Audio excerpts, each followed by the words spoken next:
or morning. Good afternoon or morning, wherever you're joining us from. My name is Kimee Wind-Hummingbird, and I am working with the National Native Children's Trauma Center. Prior to me joining their team in April of this year, I worked for Indian child welfare programs within the state of Oklahoma at the Muskogee Nation and the Cherokee Nation for 22 years. So all I know is working with Indian families and preserving families. And I'm so thankful to be here with you guys today. I'm going to pass it over to Gerry now. Thank you, Kimee, and it's a wonderful opportunity and a privilege to be here with everyone. As Kimee mentioned, we are really happy to have everyone join us, and we are very humbled by this opportunity to share with you some ways in which we develop our cultural collaborations to effectively work and then have a successful path for our young people to negotiate their way towards responsible adulthood. And so, but before we get started with the content, all that, as in everything that we do as Native people within our Indigenous communities, we always start out with a blessing, a prayer, or opening in a good way. So we're going to go ahead and do that now. And I will do that in our native language that we use back home in the Nehio Nation. Ahau tawinan kasay mantu smekayan. Mun skatamana maki gwe magao mats kasitamana emunogwan tawinan. Egwa kakyo akumagana kapetotet siguta. Kimia sinig ektek awigetikin. Nandetu wet maga kimia sinig. Egwa nutuwa wag musum wag wakumagana kakyo ka kimi matsutsiga anusumana tawinan.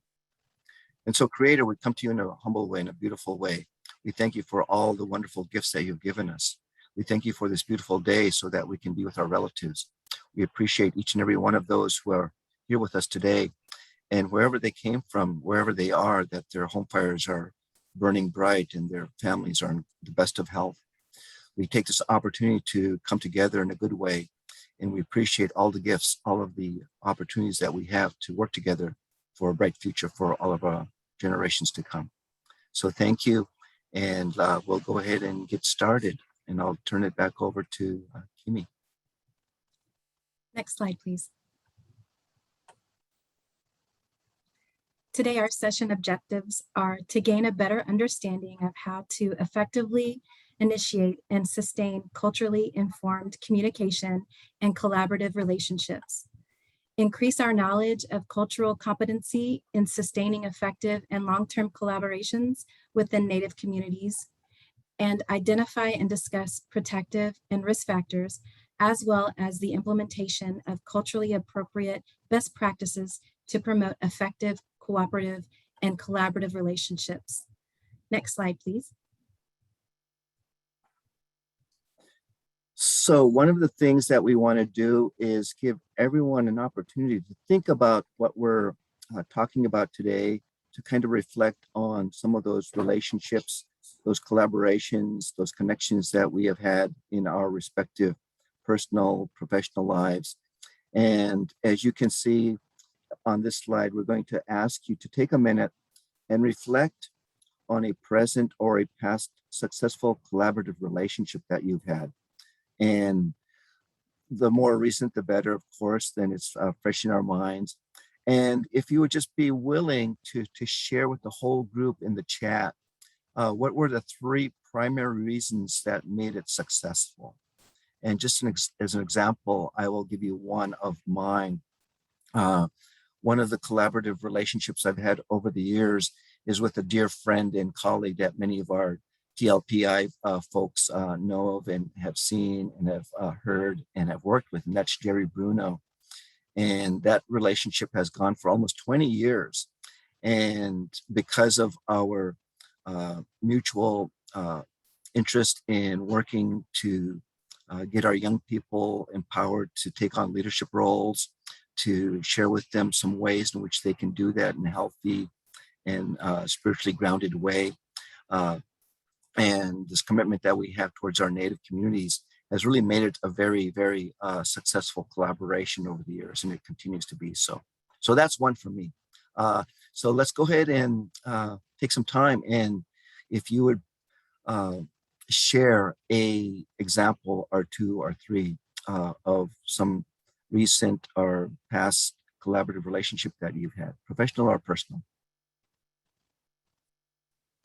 And then we'll come back and we'll share some of those.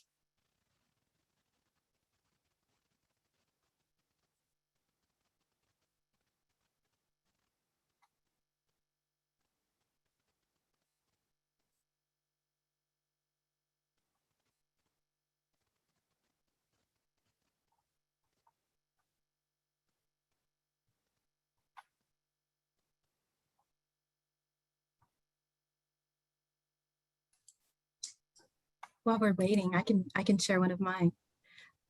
I was fortunate within the state of Oklahoma. We worked closely with one of the local colleges to pull together some tribal child welfare directors across the state to develop a work group to bring together a leadership academy for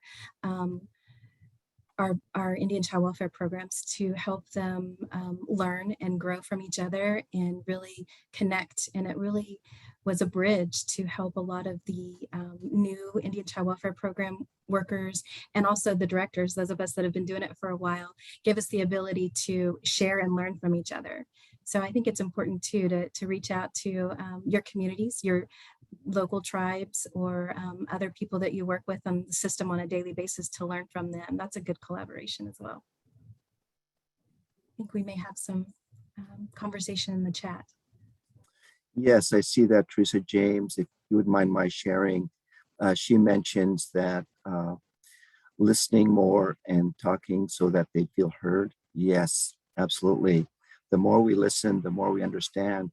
And it goes to this idea that if we truly want to have a meaningful dialogue, we seek first to understand. And that means giving the other person opportunity to share their story.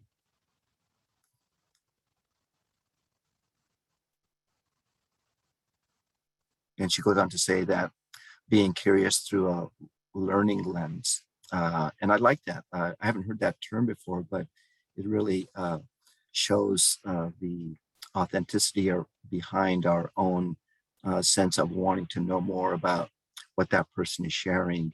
And that, especially if they're an expert in their field of discipline, that depending on the years of experience, there's always some wisdom that we can glean from any person who's in a field that we're not that familiar with, but are wanting to be collaborative in our efforts to work together. You see any others, Kimee? Yes, they talk about sharing the same goals and outcomes with our tribal families and our programs. I think there seems to be a common word that they're talking about: shared trust and vision, passion, commitment.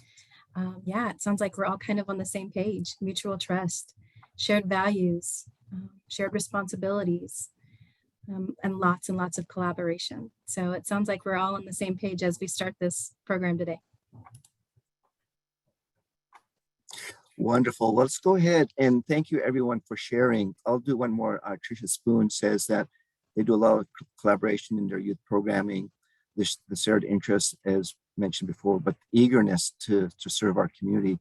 And I think that is really one of the main ingredients. And we'll be talking about that in a bit as well in terms of our own commitment and dedication to our community's health and wellness, and the ways in which we are able to engage our young people so that they themselves also see that within the adult role models, the adult caregivers, the instructors, teachers, uncles and aunties, as we call them sometimes, and to provide them with opportunities to learn the meaning of being a good relative, and then demonstrating that through their own relationships. So gosh, this is a really good conversation that people are really leaning into. So really appreciate that. So we'll come back to chats and share more as we go through. And so let's go ahead and move on to the next slide and talk about the importance of having a cultural foundation in developing these relationships. So first and foremost, one of the things that we really want to do is understand where we are in our relationship with the culture of the community. And certainly we understand that there are certain norms, views, values, traditions, ceremonies, and rituals, practices that are tribally based and culturally informed with the community as a whole. However, there are many subcultures within every community. And so when we talk about thinking about the culture that we work with and what we know about it, we need to understand that there are many cultures within this whole indigenous community culture that we exist in, or that we work in, or that we belong to. So we have to think about these questions along those lines. And then how do we connect with that culture? I myself, for example, my background is in education, and I was a teacher for many, many years. And I really didn't have that much involvement or interaction with our tribal justice system, our tribal court system. And I did have an uncle who was our chief judge for many years. And it was through his stories and through his interactions that I got to learn about that particular culture, the whole idea of the law enforcement, the courts, the laws, the tribal ordinances, all of that became much more of a topic of interest and ways in which we help to prevent our young people from going into that particular system, if at all possible. And then how well are we informed culturally with that particular system or that particular organization or that particular community? And again, talking about the different groups, the different environments, the different contexts that we live in, we work within, and that we are part of on a daily basis. And once we are looking at a particular culture within the community, how do we assess our own competence within that relationship? And how do we increase it? How do we enhance our own knowledge, our own experiences, so that we're comfortable, so that we're competent? And then ultimately, that's what's going to determine the success in our own relationships when it comes to community collaboration. So that final question really is the summation, the foundational drive that we have in our own efforts to develop those effective collaborations. So those are some of the questions that we need to ask. And certainly we want to invite other questions that you may ask as well as we go through. And so don't be afraid to type those into the chat, and then we'll address those as we move along. So hopefully this makes sense so far. We have to ask questions, and then we think about where are we with our own community and cultural knowledge and our connection. So let's go to the next slide and we'll talk about that. Gerry, I think too, if you don't mind really quickly, I was just going to say, and in addition to that too, we have a new normal for us too, COVID. I know there's lots of conversations about it in the chat about what that looks like for us now. So we're all learning right now how to incorporate that in the world of COVID. Yes, especially now. I'm glad that you brought that up, Kimee, because when we think about developing relationships, developing connections in our Indigenous communities, of course, one of our primary ways of learning about each other and being more connected and being collaborative is that we do everything in person. All of our protocols from the time that we arrive in your community or someone arrives in my community, there's this tradition of laying down tobacco before you even meet with anyone, or you go and visit some of the elders, or they have a dinner or a gathering to initiate that interaction, and people come together in that way to ensure that we are being respectful of those traditions, of those practices, of those protocols. But with COVID, we've had to develop some other ways to negotiate that. And so thank you for sharing that. And I'm sure there are other ways that people have also come to terms with this new way of interacting, of communicating and of developing relationships. So again, we want to encourage everyone to use the chat to share those experiences so that we can refer to those as well. So when we are in relation to the community that we work with, there are certain levels that we start from and that we aspire to, right? So this is one of those models. This is one of those spectrums, those paradigms that we use in our work in developing cultural sensitivity, cultural awareness, cultural knowledge, competency, and ultimately a comfort level where we feel like we know a lot, but we also continue to learn a lot.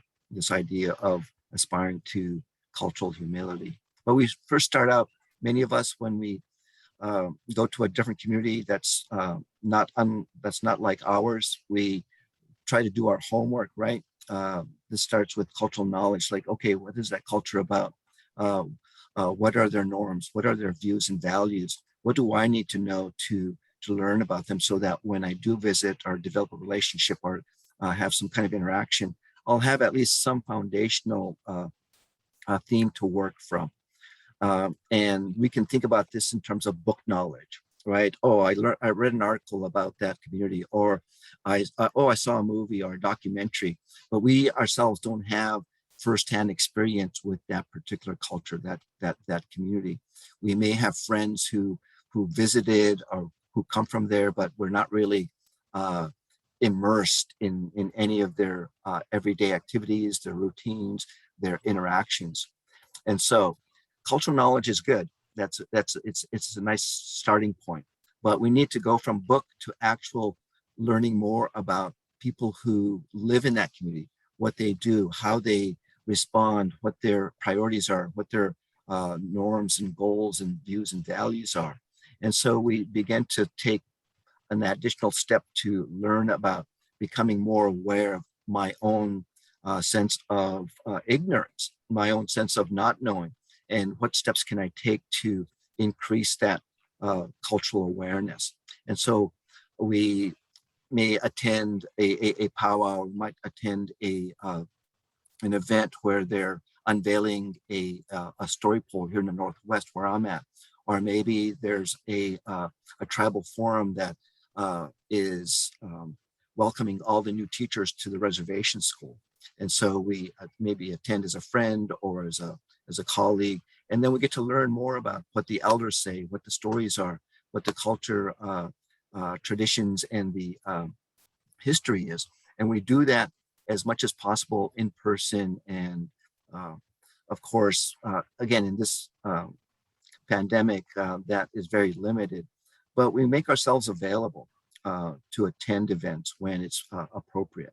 And so that leads us to cultural sensitivity, where we start to talk with people and we hear their stories, we listen attentively, right? We develop that trust, and we pay attention, and we allow people to come to us to share, and we go to them asking in a culturally appropriate way, what is that we need to know to ensure that we aren't going to be offending anyone, especially our elders, and that the questions we ask are going to be respectful and are relevant to what we're attempting to do in terms of our relationships with people in that community.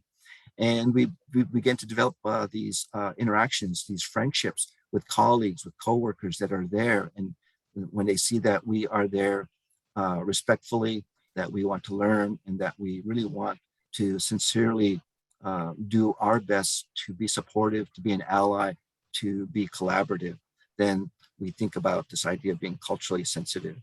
And then it doesn't stop there, though. We continue to develop those relationships. We continue to listen. We continue to participate. If someone invites you to, for example, a sweat lodge, to not like, oh my gosh, what am I going to do? It's more like, oh, tell me about that. What do I need to prepare? What should I bring? What can I expect? And so you just learn through experience what's comfortable and what's doable, what's feasible, and what's meaningful. And ultimately, we might feel comfortable going out to the communities on our own, and we know that we're going to, for example, run into some res dogs along the way that we already know who they are, who they belong to, and they belong to the whole community. And so we're not going there as, oh gosh, where those dogs come from, who they belong to. Oh, it's so better, and it's like, hey, they belong to everyone. They're just like all of us. We're relatives in some way or another, and we see those, and it's not really surprising or a shock to see something that we're not familiar with. We just know that we're in this community, and whatever it is that the proper cultural context calls for, we go with the flow. And we want to, again, allow people to tell us those stories, to tell us what's going on, and to invite us to take some responsibility to take up part of the tasks that are part of that community event. And so when we get to that level, we feel that connection, and we know that we're trusted, and that we are part of this effort, and that people can come to us and know that we're transparent, and that our objective there is mutually respectful, and it's going to be a very firm foundation of our relationship moving forward. So those are some of the levels that we really need to think about when we're moving into a new community or a new system, a new organization, a new agency, department, or even program, because there's already culture there, there's norms, there's views, there's values, and there's ways of working together. And we need to be aware of what those are so that we can embrace them, or at least learn about them so that we can negotiate how we are going to effectively, successfully move forward. So hopefully that makes sense. Next slide. Yes. So before we even begin to have agreements moving forward with, okay, here's the scope of work, here's our objectives, here's the goals. Certainly those are going to be really important. But first, like we mentioned before, and some of the folks mentioned in the chat, in the group exercise, we have to first create trust. How do we do that? We look at ways in which we, again, are transparent about why we are there. What are we doing? What's our job description, or what's our motives? What is our intention? And to be very clear about that. Here's why we're here. Here's what we're hoping to achieve. And here's why we really need some cooperation, some collaboration, some referrals to folks who are going to be a part of this effort. Who do we need to talk to? And let me tell you who I am, where I come from, who my people are, basically, and why it's important that I'm a part of this effort. Like I mentioned before, and some of the comments that were made in the chat, we seek first to understand what is this community about? What are their priorities? What are the traditions? What are the norms for communications in approaching people? How do we open up our meetings? What are the protocols for getting through agenda items? Or do we even have an agenda? Or do we just allow people who are going to be leading the meeting, or that session, or that event, or that activity to use an informal way of moving through the course of that opportunity and experience? Well, we need to have agreements. Who's going to do what, when, and how? Who's going to help out with that? Who's going to be part of it? And what do the agreements involve? Is it going to be informal? Is it going to be formalized? Do we know what my role is going to be, and what my parameters are? What are the boundaries? And being transparent. Okay, this is what we're going to do. This is what we hope to accomplish, and here's how we hope to do that. And always to be clear about what the intention is. And stay away from acronyms, governmental definitions of these different terms that we often use in our grants, applications, our formal communications and correspondence with whether it's county, state, federal authorities. we really need to understand and use a language that is going to be used by the community, and to understand the definitions. Because if we are going in and we have certain strict guidelines of what we use in terms of our communications, then that's going to set us back. So we need to be willing to be flexible around what kind of language we use and the interpretation of that language. We focus on mutual goals, and we always embrace all of the different diverse perspectives, life experiences, knowledge, and expertise on any topic, and know that we come to the table, or we come to the gathering, we come to the event, the session, with this open mind. We need to be able to know that what we have to share is important, but what's more important is what people share about themselves and what they bring and how we're going to move forward. It's really the only respectful way to approach our respective communities. What else? Kimee, do you have any thoughts around other foundations that we need to think about? I think most likely just be genuine in your approach, right? Gerry, you acknowledged it earlier, and I too, we have had the opportunity to work in a lot of different tribal communities across the country, but I would never go in thinking I am the expert and I can help them. They are the experts on their community. It's important to acknowledge that they know everything there is to know about their community. They've lived there. And it's important to listen too. Listen to what they're saying. You know, how many times have Indigenous communities have people knocking on our door saying, you know, oh, follow it, believe us, we're telling you this, and this is the best thing for you or your children. And it hasn't been. It hasn't been. So I think it's important that if you're coming in as a newcomer to the community with a new project, that you listen and you hear what they're telling you. If they're telling you that that's probably not going to work for them, then it's probably not going to work for them.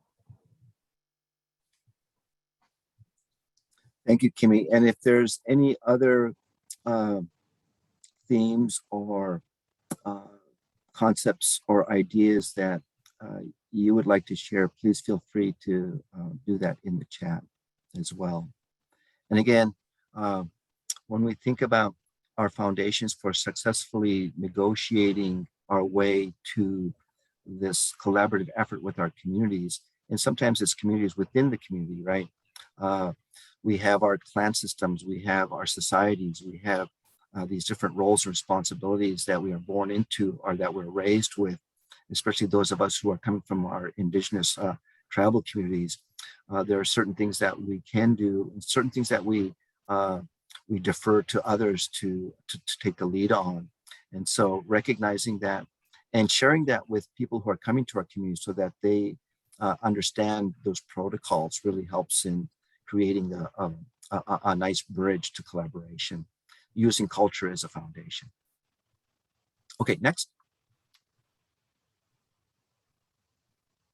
So to conclude this part of the presentation, what I just want to really focus on is when we think about what is it that's going to support and facilitate our connections with community members who are either in the justice system, law enforcement, the court system, the schools, our cultural organizations, our veterans, our Two-Spirits, our young people, our elected officials, whoever the population consists of. We need to understand that within each and every one of those groups, there's a protocol to connect to the people who are going to be the spokespeople, the representatives, the activists, the action takers, the leaders, the teachers, the advocates. And so if we feel connected, then that is one of the most important protective factors that we have going for us. This idea that culture is prevention, that cultural connectedness is one of the first and foremost foundational themes around identifying as a member of this community, having that sense of belonging, that I know who I am, I know which clans I belong to, I know the history of my people, I know that there are certain privileges and certain responsibilities that come with that, and that I am prepared to do that. And if I'm not, then who do I go to to learn those skills, those roles and responsibilities, and that we have a sense of empowerment to be ourselves, to know that being a member of this group or that group, that we have a responsibility to share who we are and what we are, and what our priorities are, what our reasons for being are, and to do so in a transparent, sincere way, right? So I'm always going to go back to transparency, especially when we think about culture and developing relationships for collaboration, which Kimee will talk more about in a bit. But it's this idea that if I am going to come to the table, I need to have the opportunity and the openness by others to listen to what I have to say, and vice versa. When we invite folks to come to our session, our planning, whatever it is that we are hoping to set in motion, every voice needs to be heard. So this idea that nothing about us without us really resonates, and to provide those voices, the forum to share what is really important to us, and how do we get to that place of mutual agreements and mutual respect, and idea that we can work together because our goals, our objectives, our norms, our ways of doing things, and our ways of negotiating are mutually beneficial. And so if we can share that and be clear about it and to practice that, then we're going to experience some success. And then tribal best practices are those ways, those philosophies, those important priorities in our lives that come to the forefront and basically guide us through those communications, through those connections, through those relationships. One best practice, for example, is just the idea of seeing everyone as a sacred human being, and that if we treat everyone with respect, regardless of their age, regardless of their knowledge, of their field of experience, their background, that they come to us and we come to them with this idea that I will do so in a respectful way. To demonstrate that and to show that is one of those best practices that we honor, we treasure, and that we continue to promote when we develop relationships. And of course, there's many other best practices that everyone on this webinar, this Zoom session, also practices back home. And feel free to share those in the chat as well. But that's just one example I wanted to share.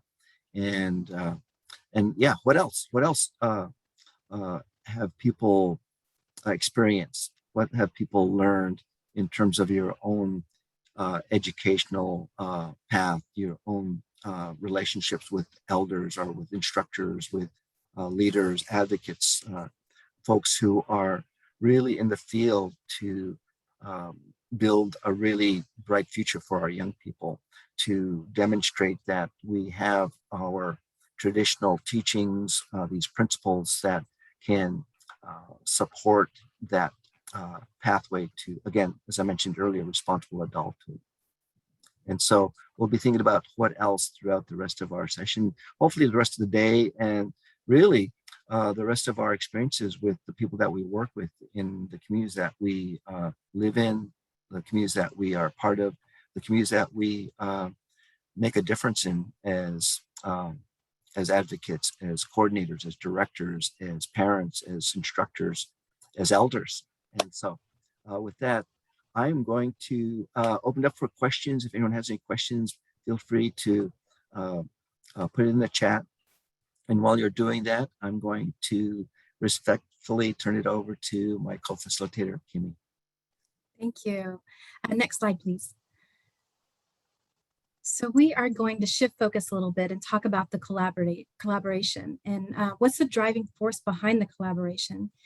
It's always important to keep big picture in mind. And I think it's safe to assume that we all want better outcomes for our youth. And while doing so, we cannot overlook the community when trying to achieve those outcomes. Those of you who work within your own communities, you have a better insight into what may or may not work for and the steps that need to be taken to get there. For those of you who are new to the community, it's important to recognize that while you may bring a certain set of skills to the project, in order for it to be a success, there has to be buy-in from the community.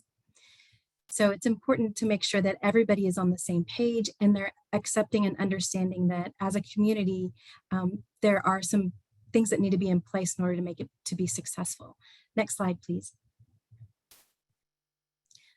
Which brings us to identifying who we need to be working alongside. I know that each tribal community looks vastly different and has different partners. Of these listed, would you think these would be a good start? Let us know in the chat what you think about these core community team partners. Of course, we have the youth and the family, the judicial team, which includes the judge and the Office of Attorney General and the juvenile's attorney, juvenile probation, the tribal community, or the probation and caseworkers, and then also the tribal community, which consists of elected officials and community stakeholders. If you guys can think of any other community partners you think would be valuable, please feel free to put them in the chat. Next slide, please. Engaging the team. Within your project, there is already a solid, if there is a solid foundation to build on, then you already have a good idea of who needs to be at your table.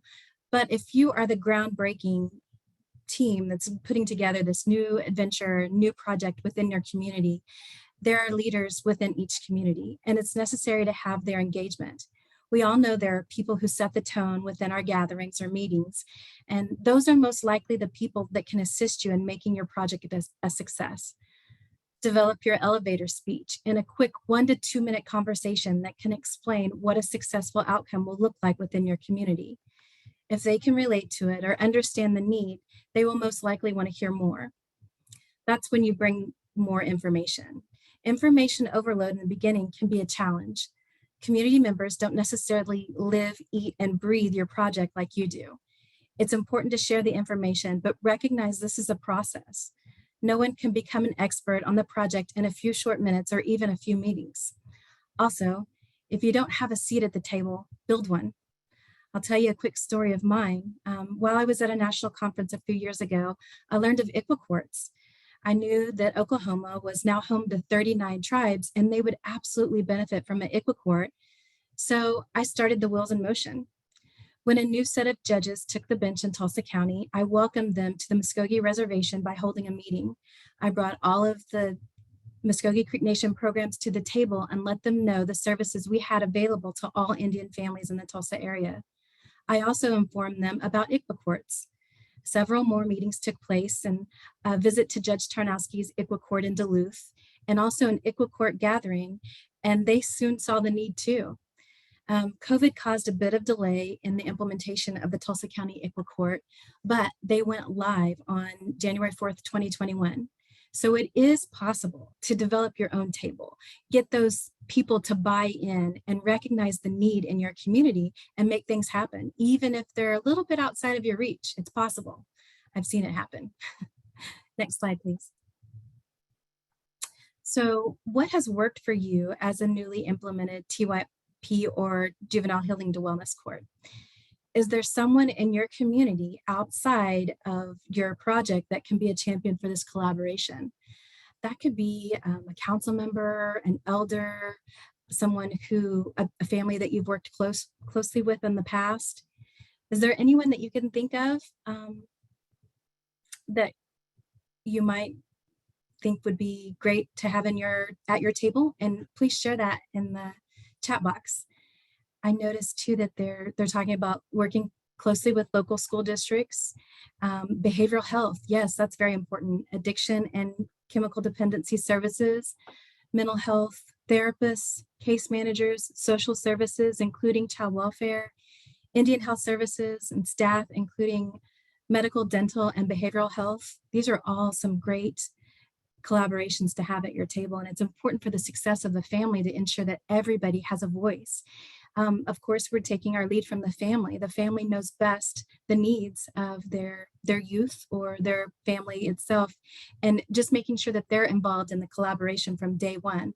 Their voice needs to be heard whenever you're developing a plan for improvement for the for the family, excuse me. If there's anything else, please feel free to add it in the chat. This is some great conversation and definitely some experience here in the meeting. So thank you for sharing. Next slide, please. This slide shows some of the examples of what your approach could be and what they may look like within your community.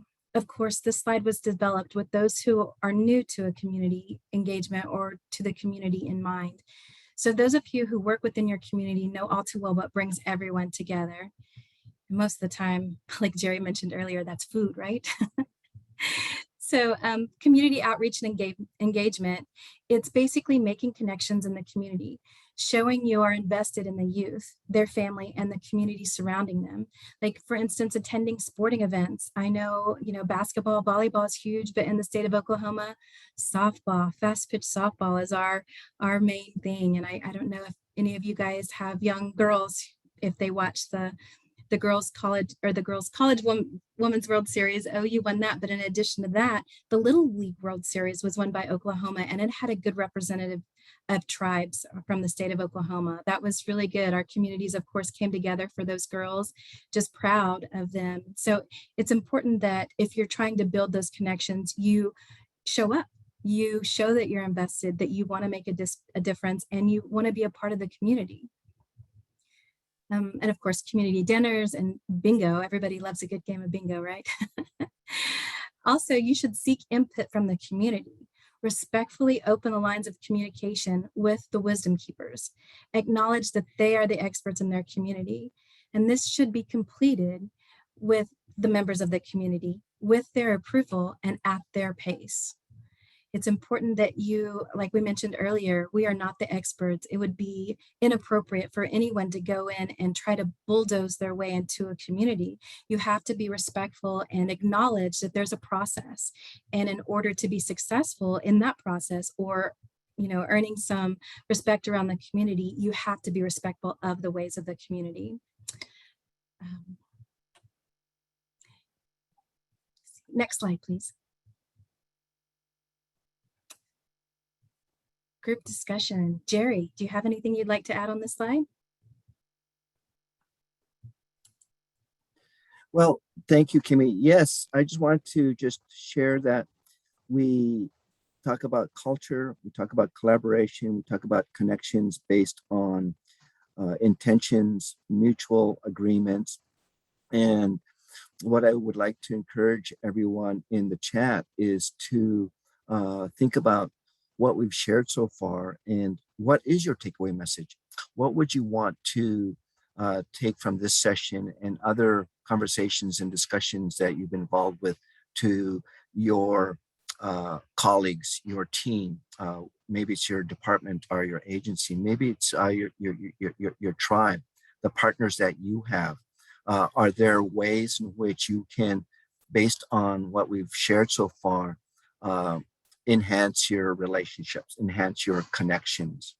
And I continually learn myself as I do work as a facilitator and bringing people together, what other resources there are. And as Kimee mentioned, one of the primary things that we like to offer for community when we come together is sharing food and sharing stories and having this more informal approach to getting to know each other so that people you basically are able to be comfortable and to be relaxed and to provide that opportunity to do that. So just going to ask, what messages have you heard or that resonate or that have been really reinforced? So let's go ahead and feel free to share in the chat. And I'm going to ask any of our other members of our team. I noticed that there are a few of the other training and technical assistance specialists and staff from our TYP program. If you'd like to share, we certainly want to learn from you as well.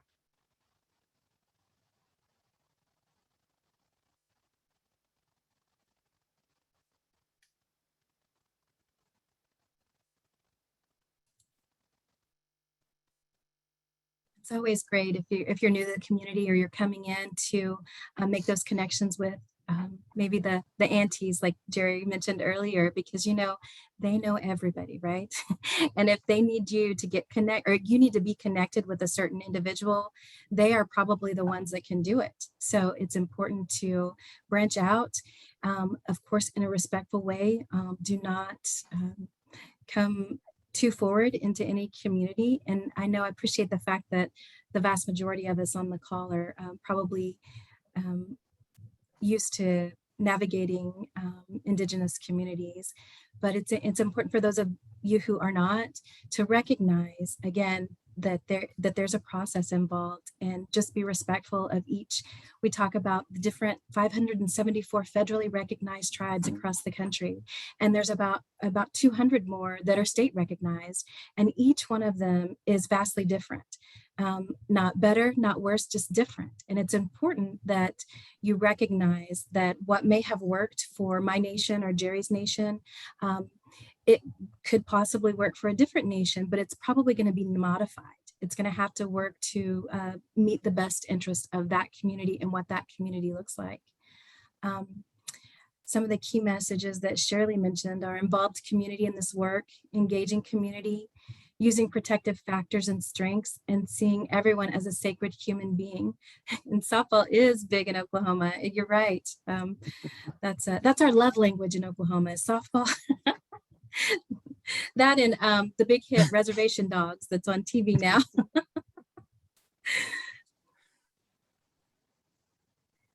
And Kimee, you hit on something really, really important, and that is sharing common activities and values, and knowing what those are. And I think one of our biggest ones, based on oftentimes the challenges that are ever present in our communities, and that's our native sense of humor. This whole idea of seeing situations from all aspects. Even one of the events that may be serious, there's always going to be someone who has been designated, who has volunteered or takes it upon themselves to remind us that with every serious conversation, there's also a humorous one to be had as well, so that it reminds us not to take ourselves seriously, that we can get weighed down by that. And if we remember to maintain that sense of balance, right? This idea that there's light, dark, there's morning, there's night, there's joy, there's grief in all of our communities. And the way we are able to cope, to deal with, to resolve, to negotiate and facilitate that process based on our cultural values is going to enable us to be even stronger and utilize those protective factors that we were born with, that our ancestors left us with, that are really a primary part of our tribal best practices. And so I just wanted to share that as well.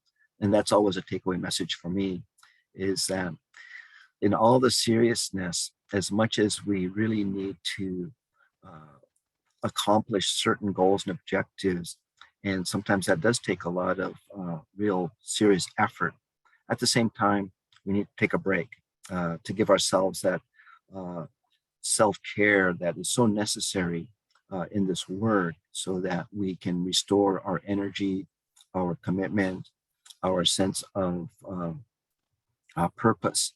And when we involve others, whether it's through a talking circle, through a sweat lodge, or attending and playing in a softball game, or going to the local gym to watch our young people play basketball, or if it's just look out the window and seeing that, hey, looks like there's a new rest dog on the block, we can laugh about it and know that, these are reminders to us that we need to be present, and also to keep in mind what those lessons were that our ancestors wanted to provide us, so that we could address those in the most humane, most respectful, most culturally appropriate and informed way possible. So other takeaway messages that people have heard based on our discussion today, or things that you've experienced yourself that we may not have mentioned. We certainly always want to learn from everyone on these sessions as well. Kathleen noted in the chat that years ago, she made a mistake when organizing a collaborative community meeting. She didn't go to the elders of the community to invite them personally according to protocol, and then a few of them showed up. They talked about the importance of protocol and gently reminded her. That's so kind. They do. They will let you know. And in some cases, gently, in other cases, not so much. But it's important that you take the cues from them and recognize that, uh-oh, I've done something that was inappropriate or upsetting, and you learn from that, right? You don't just dismiss them and keep moving forward. It's important that you learn from each message that they send to you. And Rita, hi Rita. From my years of this type of work, I can say it's grace, forgiveness, and humility that I embrace, not only for others, but myself as we make mistakes, but learn from them. Absolutely. Yes, we're all evolving constantly learning. Gerry, you brought to mind too some thoughts on taking care of yourself as workers, as juvenile justice workers. You guys see a lot. You are involved in a lot of families, so it's important to care for yourselves too, and make sure that you're getting the self-care that you need. And yeah, we laugh a lot because sometimes you have to laugh to keep from crying in some of the situations that we find ourselves in. But it's important that you recognize that and look within yourself and acknowledge when it's time for you to maybe just take a minute and step aside and address the needs that you have for yourself. Mm-hmm. Yes, and Rita, I'd also like to piggyback on what Kimee was sharing in response to your ideas there. This idea of forgiving ourselves and forgiving others and incorporating humility in that.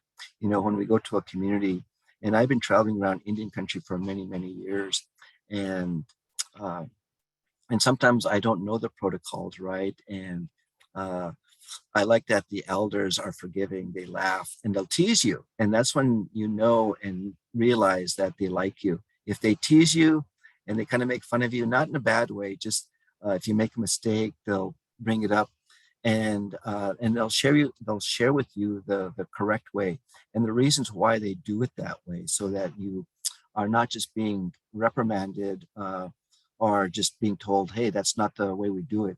It's, oh, here, let me show you how we do it, and here's why. And they'll give the story, and that provides us with that opportunity to really learn from those who are experiencing that, and how respectful and just how sincere they are in wanting you to be a part of the community. That this idea of teasing you and how you respond, if you take it personally and you're offended, then they kind of like, oh, looks like he doesn't want to be one of us. He doesn't understand our humor. That humor is a really important teaching tool and protocol in our community, especially our traditional families, that when we really want to focus in on a lesson to be learned, the best way to do that is through play and through laughter, because that's what's going to give us those really good memories of what's important, right? And so I like that really wonderful contribution that you made. And so remember to laugh, to use humor, and to do it in a good way, because humor can be healing, and it can help you. If used in a bad way, it will hurt and it will harm. And so that's the balance, knowing that when it's appropriate and when it's not. And you take your cues from those elders and those folks who are from that respective group, whoever they are, and whatever role that they have, that, yep, we better pay attention so that they know, and then they understand that our intention is, again, sincere and respectful. And we don't mind being teased, and I don't know how many times I've been laughed at, but in a good way, I hope. Other takeaway messages that people want to share?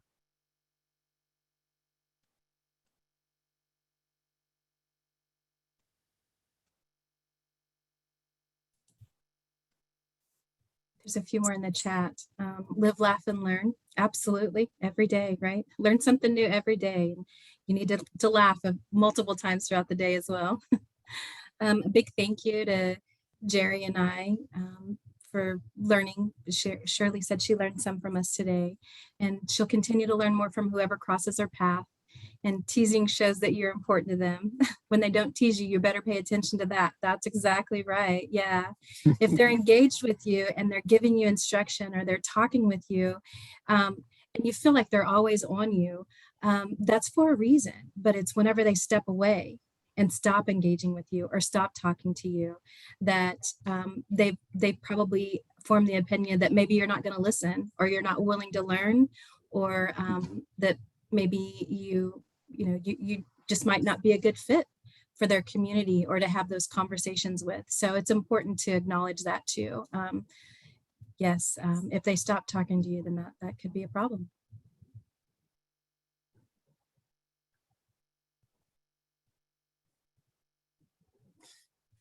Well, do we have any questions about today's session, or any other related topics that you may have thought of while we were sharing, and others in the group were contributing to the conversation around not just the takeaway message, but around developing cultural competency, cultural awareness, sensitivity, and how we effectively develop collaborations, agreements, ways in which we work together.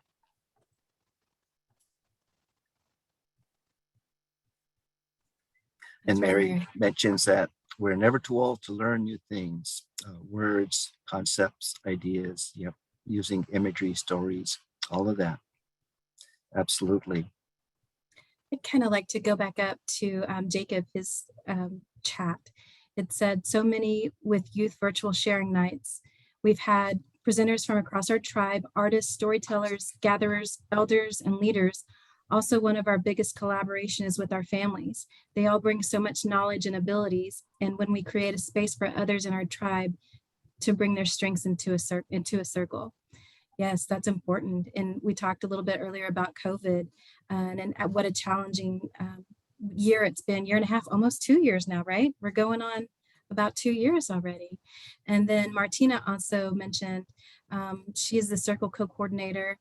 And as we came back to work, I've worked closely with Ken, who is in the behavioral health as a project coordinator. Through his help, we have had many connections with different departments or agencies. We've also begun our drum practices, which is used as a sobriety support for those in recovery. There are many things that are happening, and we are envisioning working through many projects and outreach together. That's awesome. That's important to find ways to connect, even because there is a big disconnect right now. It's important that you reach across those lines and through those Zoom screens and find a way to connect.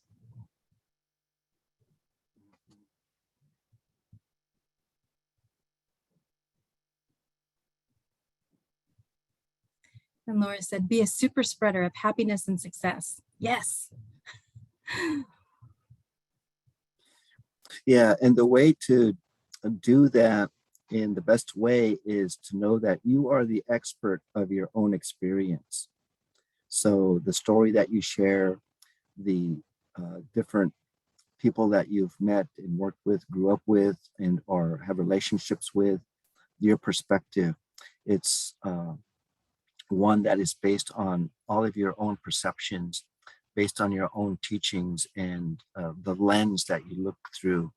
That is really an important aspect of understanding not just culture and our traditions, our norms, our values, but it helps us to understand that we are and do have the capacity and are capable of learning from others, and that we can add to our basket, or we can add to our medicine bag, we can add to our pouch, whatever we use to carry our teachings, the ones that are useful to us, the ones that will help us to negotiate, navigate through strange environments, especially when we come from our indigenous communities and we go into these meeting halls, these different conferences, these different systems, and knowing that we have our ancestors supporting us in all that we do, we walk with more confidence. We are able to communicate what our priorities are, what our intentions are, and that really, ultimately, for all of us, I believe, in this work, we want a really good life for our children and our grandchildren and the seventh generation, which is not just our grandchildren, but it's our grandchildren's grandchildren. That's how far ahead that our indigenous peoples have always looked for in terms of the future and the ways in which they would do things today and the preparations. It was all about what can we do today to be respectful, mindful, to be good caretakers of this environment, of our family, our clans, our tribe, our community, so that our grandchildren's grandchildren will have that same opportunity, will have those same teachings and those same principles that have consistently over time for thousands of years have been able to live with us and to guide us. And that's what we're really trying to share today as well, is take some elements of those so that the work that we do doesn't seem so strange if we're new to it. It doesn't seem so overwhelming if we are just learning how to be a part of that effort. We want everyone to succeed, right? We want everyone to be able to give voice and to share the challenge, but also to provide that gift, whatever that is. It might be just words of encouragement. Maybe it's a program. Maybe it's an experience. Maybe it's some resources, a tool that we may not have known before. But we have those, and we have these relatives, right? Good relatives in this group, in our communities. Then we know that we are going to accomplish really good things for our people, and especially our young people, so that they will be prepared to do the same for the ones to follow them.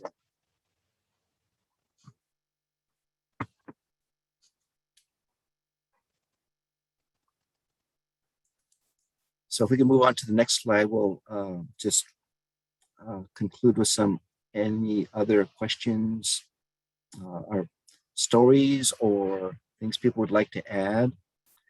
We certainly want to welcome that, encourage it, and open that up. So feel free to share. Yes, especially if you've already implemented at your site or you're working these programs, it's always good to share any hiccups you encountered or any successes that you've engaged in as well.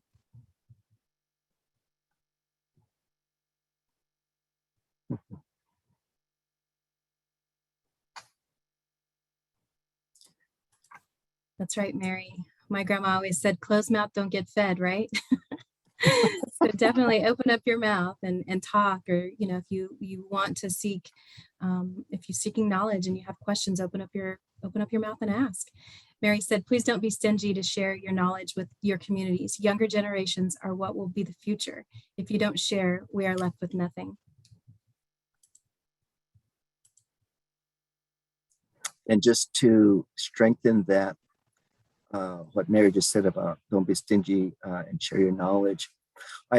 Something I learned recently I'd like to share with everyone is that this gentleman that I've known for many, many years is a member of one of the California nations and was talking recently about we have three types of people that we grow up to be. He said we will become either olders, elders, or welders.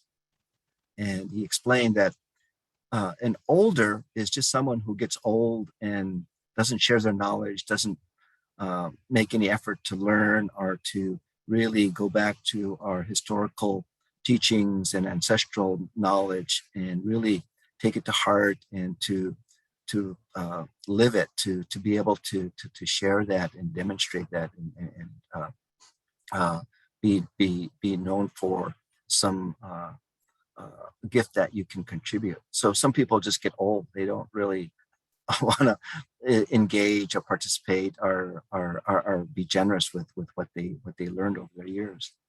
And then there's elders who do have that knowledge and who do demonstrate it in their practices, in their relationships, but they don't share it. They just live it, right? They show up, and if they're asked a question or if they're asked to provide that, they may do so, maybe reluctantly, but not willingly, and that's okay. They're respected, and they know that they can be approached, but it's very rare that they do, and people know that they are there. But he said, I want to be a welder. He said, a welder is a older person, an elder who not only shares their knowledge, who's lived it, who demonstrates it, who gives it, but they strive on a daily basis as often as possible to share that knowledge, especially with the young people. They are open to those experiences, and they themselves want to learn as well. And they are the epitome of our ancestral perspectives around the principles for proper living. You know, they demonstrate respect, they demonstrate generosity, they demonstrate this sense of connectedness, sense of belonging, courage to speak their mind, to be visionary about what really needs to happen in our community in preparation for that seventh generation. So my hope is that one day I will be a welder, and that I was able to hear this gentleman's perspectives on that. Like, yeah, that really makes a lot of sense.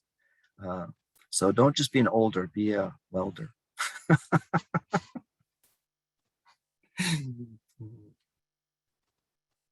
So questions or answers, if you have answers, we certainly would appreciate those as well.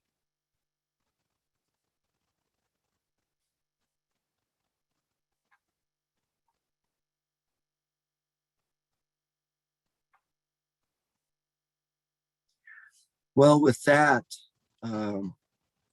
Kimee, any last comments or anything you'd like to share before we do the closing? Just want to thank you for spending some time with us this afternoon. I hope that we helped. If you have any questions, please feel free to reach out to us in the future moving forward. I'd love to offer any assistance that I can. And I look forward to a time when maybe we could do this in person, so I'll be able to meet you and greet you and see your faces. It's always a challenge talking to boxes, but thank you so much for joining us this afternoon. I really appreciated you allowing us some time with you. Thank you, Kimee.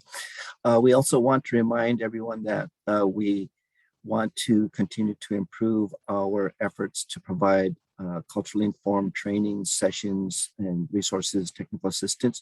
So there will be a link in the chat box that Laura and Antonia will provide that you can take just a couple of minutes to share your feedback with us, for us, so that we can reflect on what went well, what could be improved, and to ensure that future online learning events will meet your needs and your expectations.